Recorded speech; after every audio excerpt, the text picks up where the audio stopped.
মরুভূমিতে এই গাড়ি নিয়ে একদিন গেড়ে গেছিলাম ভাই। চূড়াবালিতে গাড়তে গাড়তে গাড়তে গাড়তে শুধু গাড়ি নিচের দিকে চলেই যায়। হঠাৎ অনেক ভয় পেয়ে গেলাম যে কেন আমার গাড়ি এত গেড়ে যাচ্ছে, কেন আমি গাড়ি উঠাইতে পারতেছি না, কেন অনেক চেষ্টা করতেছি ভাই বোনেরা, পারি না। অনেক অনেক অনেক মানে চেষ্টার শেষ দিই নাই।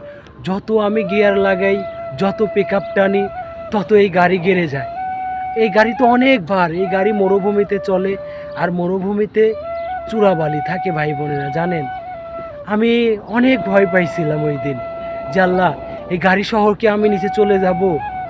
কারণ আমি আমি হয়তো বেঁচে যাইতে পারতাম আল্লাহ যদি চাইতো, কিন্তু গাড়িকে বাঁচাইতে পারবো কিনা মানে আমি দুশ্চিন্তায় ছিলাম। শুধু গাড়তেইছে। তো গাড়ির মালিককে ফোন দিলাম। গাড়ির মালিক বলল, তুমি আর গাড়ি গিয়ারে দিয়ে টাইনো না, ওইভাবেই রাখো, আমি আসতেছি। পরে যাইতে মালিক গেল, মালিক গিয়ে অনেক কায়দা কৌশলে গাড়িটা উঠাইলাম। সে অনেক কথা বলতে গেলে ভিডিওটা অনেক বড় হয়ে যাবে ভাই বোনেরা। তাই আপনাদেরকে বলি, আমরা প্রতিটা প্রবাসী জীবন হাতে নিয়ে এই দূর প্রবাসে যুদ্ধ করে পরিবারকে ভালো রাখি। সবাই ভালো থাকবেন ভাই বোনেরা।